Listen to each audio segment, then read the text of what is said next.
All right, well, we gave out some American League superlatives. Now let's talk about the National League. But before we go any further, if you're watching this on YouTube, hit that like button, hit that subscribe button, hit that little bell. That way you are notified every time that we make a video. CastellaniContent.com. There, you get a free... Ooh, sorry, I hit the mic. My bad. Ooh, jeez. Ooh.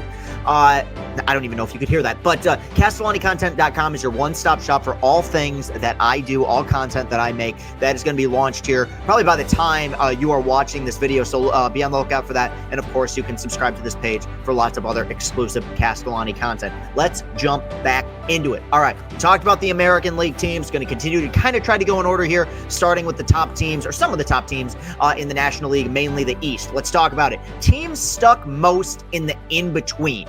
The Philadelphia Phillies. The Phillies are in a very difficult spot to me right now because the Phillies are really good. Dave Dombrowski is the man. He's one of the best GMs of all time. They have assembled a team in back-to-back years. You could argue 3 straight years because they did play in the World Series in 22, though they weren't better than Houston. That, is good enough to win the World Series. I mean, when I look at Philadelphia's roster and the production they got out of guys last season, they were the team that I felt like coming into October, if they played their best, were probably the toughest team to beat. Problem was they didn't play their best. Bullpen completely fell apart against the Mets, and that is kind of the hard truth of October, is that the best roster and the best team doesn't always win. You got to get kind of hot like the Phillies did in 2022. But man, it's going to be interesting to see what kind of offseason they have, because I still feel like that core, well, maybe not, it's not getting any younger, is still solid. We'll find out next year if that window is still open for them. Team that missed a few too many chances, that's the Atlanta Braves. Now, this year for the Braves, I can't knock them for the season they had. Just making the playoffs with an injured Strider basically all year, an injured Ronald Acuna basically all year. That's brutal. But at the same time, similar to what I'm talking about with the Phillies, after the Braves won that championship in 2021, you felt like the future was incredibly bright, and they responded with a 100-plus win teams, including an offense in 2023 that I would argue is one of the great offenses in the history of baseball, and they got to the NLDS against the Phillies and just went cold. This core of Atlanta's, which has made the playoffs every year since 2018, is starting to resemble what they did in the 90s with Maddox and Smoltz and Glavine, where, yes, they won their one championship in 95, and you obviously celebrate that forever, but you feel like they've left some opportunities on the board. Anthopoulos does a really good job. Their player development system is excellent, but hopefully we can get a healthy Ronald Acuna again next year, because sandwiched in between what was a transcendent MVP season has been a lot of injuries, and he's one of the most electric players in baseball. He is the franchise player for them. He's got to stay healthy. Team with the best vibes. That is, I can't believe I'm saying this, the New York Metropolitans. What a remarkable year they had after that brutal start. They started the year 0-5. Then all of a sudden, Jose Iglesias becomes a folk hero. I mean, who had that on their bingo card? They're singing "Oh My God" at the ballpark, and they find their way into the NLCS, where they just didn't quite have enough juice to be able to beat the Dodgers. But I think this offseason is going to be huge for them. And I think if you're a New York Mets fan, this season proved that this is different. Not just the way they're spending the money, but I think even beyond Steve Cohen, because so much attention is thrown at Steve Cohen, and I get it. To have an owner that cares, that is perfect. But to me, the real MVP going forward is going to have to be David Stearns. Stearns did such a remarkable job building a winner, a consistent winner in Milwaukee. Now he's going to be given a budget that he was never given when he was running the Brewers. It's an obvious choice to me, but I don't see anybody outspending or outbidding Steve Cohen for Juan Soto. And you get Juan Soto on that team with the vibes they have and the energy that he brings, and obviously the production, which is second to none. You're looking at a New York Mets team that's not just looking to be good in the present, but looking to be pretty darn good in the future. Watch for them to make a move for Corbin Burns as well. They do need to bolster their pitching staff. Team that's closer than people think. I'm going to say the Washington Nationals. Now, I'm still going to go into 2025 believing that the Nationals are 1 year away, but it wouldn't shock me if they start hot in 2025. I think they have some good young pieces like James Wood. They called up Dylan Cruz. Pitching's improved a little bit. They play for Davey Martinez. I mean, I've always felt like the culture in Washington is very good. It's been so long now since they've had a competitive product. This upcoming season will be 6 years since they last made the postseason. That was, of course, their championship run in 2019. But I think that they're starting to build a young core. I left out C.J. Abrams, who's a part of that as well. I know he got sent down for the gambling thing late in the year, but he's an exceptional talent, made the All-Star team for them a year ago. And also, one thing that they've done a really good job of during their rebuild is taking flyers out on guys in 1 year contracts and then flipping them at the deadline. They did it with Schwarber, they did it with Winker, they did it with Jamer Candelario. And as minimal as that may seem in the moment, that does help you add depth to your farm system during a rebuild. So this is a really tough division to win in. For that reason, I do still think it won't be until 26 when they're really starting to make noise, but I do think they're getting closer after what's been a really arduous rebuild. Least interesting team. Sorry, I got to go with the Miami Marlins. It's too bad. Skip Schumacher did a great job there, and it felt like they had something going after the 2023 season. You let go of Kim Ng. Schumacher then leaves after this season. He now has a role in the Texas Rangers front office. A lot of things are up in the air. They got off to such a miserable start in 2024 and really a miserable finish as well. It's one of those instances in which, a success almost hurts a team because, yes, the 2023 campaign for them was very, incredibly successful, right? It was the first full season in which they made it to October since their World Championship run in 2003. But at the same time, there were a lot of underlying metrics that showed that team, when you look at their run differential, the Pythagorean win-loss, that team was well above their pay grade all year. I think it came into 2024 expecting similar results, and that's one of those instances where if you play that 23 season out 100 times, only one of those times you're going to get the kind of positive results that they got. The National League Rays, the Milwaukee Brewers. The Milwaukee Brewers are amazing in the sense that they found a way to walk backwards with their cheeks spread into a totally dominant runaway effort in the National League Central this year. They deserve credit for that. You lose Craig Counsell, your manager, you lose Brandon Woodruff, you trade Corbin Burns, but you revamp the offense and you find a way to win 90-plus games once again in a division that people thought was probably going to be a little bit more competitive. But, you beat teams that were spending more money than you. You knocked off the Cubs, who obviously the Cubs took Craig Counsell from Milwaukee. They do an amazing job in the regular season, but they don't spend any money, and for that reason, they're going to continue to be the National League Rays. They're going to win 90-plus games pretty consistently. They're going to make the playoffs consistently. But by the time you get to October, I trust them about as far as I could throw them. To me, their run, their opportunity was 2018 when you had that superhero season from Christian Yelich, who continues to be productive, but the baseball gods just can't stand him. I do think you have legitimate upside, superstar upside with somebody like Jackson Cheerio, but they got to figure out their pitching again, because the one thing that did make them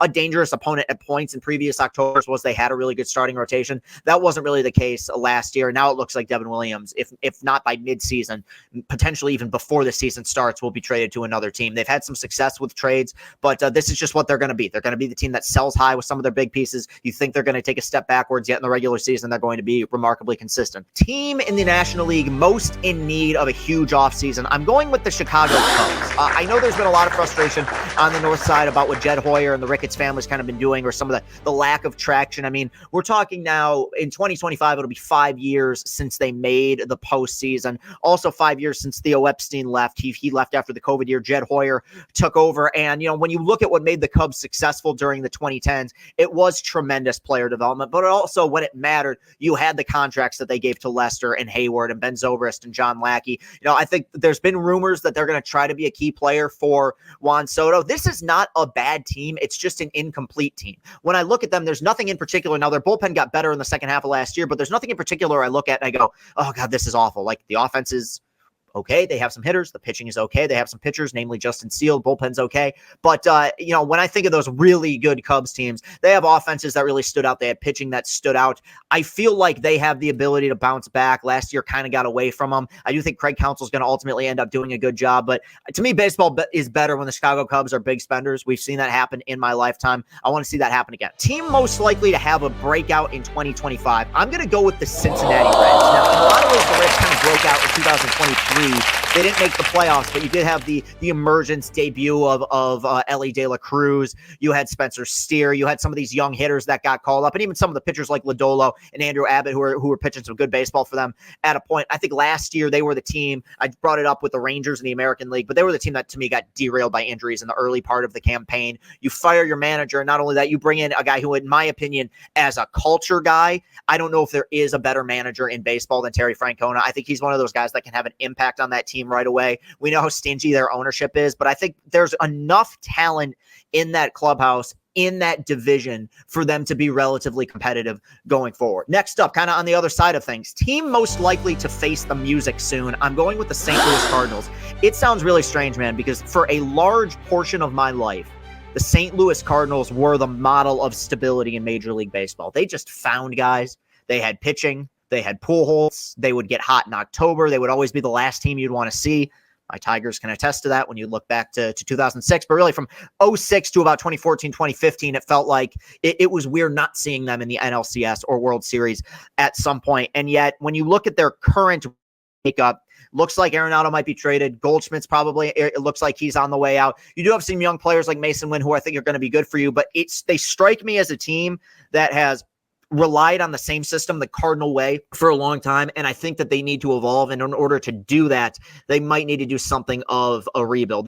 Next up, team most likely to waste Paul Skeens. I gotta go with the Pittsburgh Pirates, man. And this is tough because I think the Pirates, they're a storied franchise. They have a great fan base. Everybody talks about how beautiful their park is, and don't get me wrong, Paul Skeens is one of the greatest arms I've ever seen. I think you can make an argument he's already one of the top 5-10 pitchers in all of baseball, just had an amazing season, but Nutting is a terrible owner, and I just don't see them fielding a lineup that's going to be competitive over a 162-game season, man. And look, they've got some pitching. Jones looks like he's going to be solid, but I don't know. That's one of those examples where the culture is kind of screwed because you just have ownership that brings you down. Skeens is incredible, but we've seen this play out before. I mean, we felt like we went through the same movie with Garrett Cole back in the early 2010s. What happened to Cole? He plateaued, or he kind of cratered a little bit in Pittsburgh, goes to Houston, becomes an ace, and then becomes a Cy Young winner in New York. I feel like with them having the budget that they have, even if they continue to develop players, which it's up for grabs. I mean, they've boofed some early,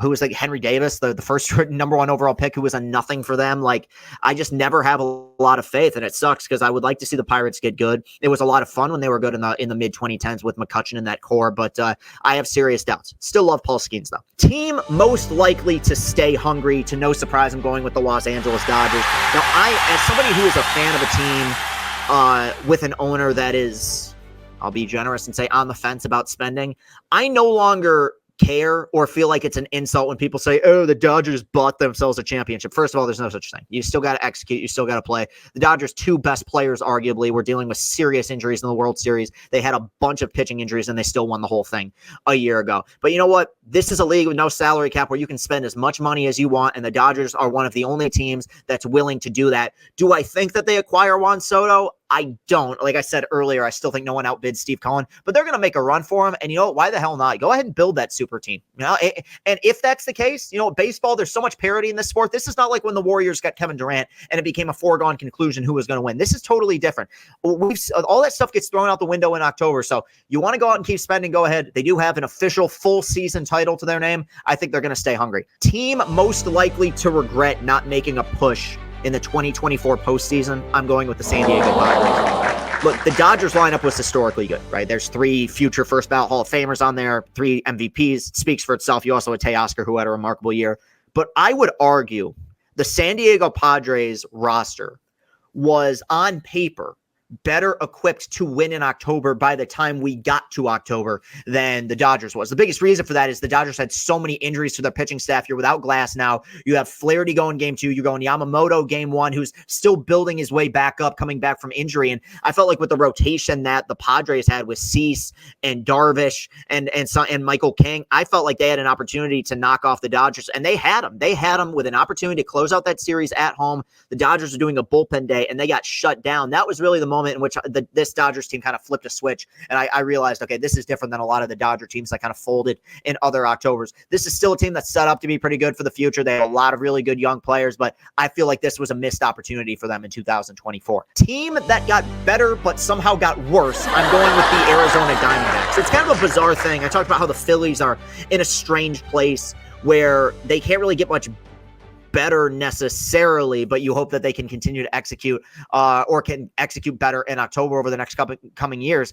Now, I was actually pretty high in Arizona coming into this year. I felt like that 84 win run to the World Series a few years back or in 2023 wasn't as fluky as people believed. I felt like that team was probably better than their record, and I mean, I kind of turned out to be right. This team did improve on their win total in 2024, and that's with franchise cornerstone Corbin Carroll really struggling the first few months of the season. He did end up getting hot, but they kind of fell apart down the stretch. And while the record was better, and I think Hazen does a really good job there as the GM, and I think Torey Lovullo is one of the better managers in baseball, it does seem like there's some divisiveness within the culture there. You have a late season, not necessarily collapse, but they were comfortably in the playoffs for a while. They expected to make the playoffs. They didn't.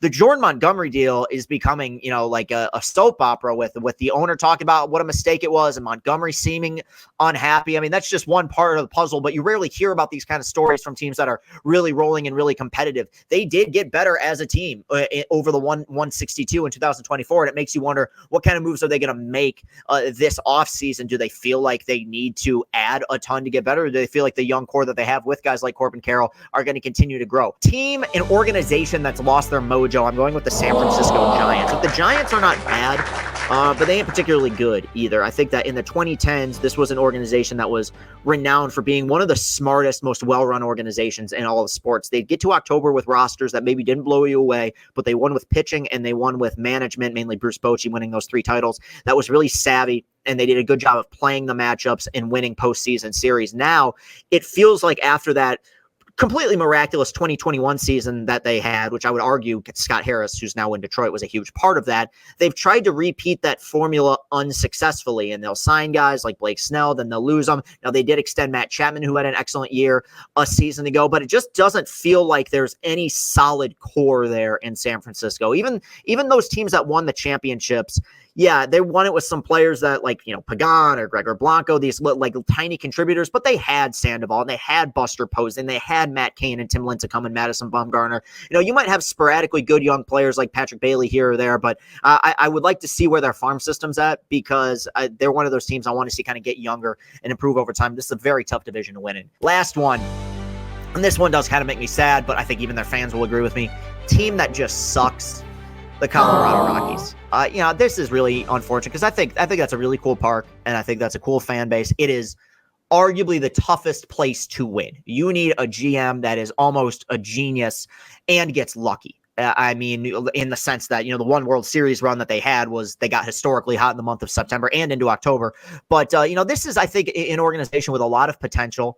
It is a relatively big market. We've seen them sporadically go out and spend money, but they spend it in the weirdest of circumstances. Like, they're in the middle of a rebuild, and you sign a hobbled Chris Bryant, who's been a complete no-show and has openly admitted to kind of regretting signing there. There's no tougher place in baseball to develop pitching because of the altitude in Colorado. It felt like for a minute there, and it wasn't that long ago, where they had something of a core with Arenado and Blackmon and Carlos Gonzalez and DJ LeMahieu. Those guys are all gone now. And, you have a few pieces that you like Doyle or Ezekiel Tovar, that you feel like can give you some promise, but ultimately they're going to be held back by, one, playing in arguably the toughest division in the entire sport, and two, just not really having much of a core to build around at this point. In baseball, you either want to be all out or you want to be all in. You don't want to have one toe in the pond and say, well, we can be kind of competitive and then can continually lose 90 games a year. That's kind of where the Rockies find themselves at, which is pretty unfortunate. I'd like to see them turn things around.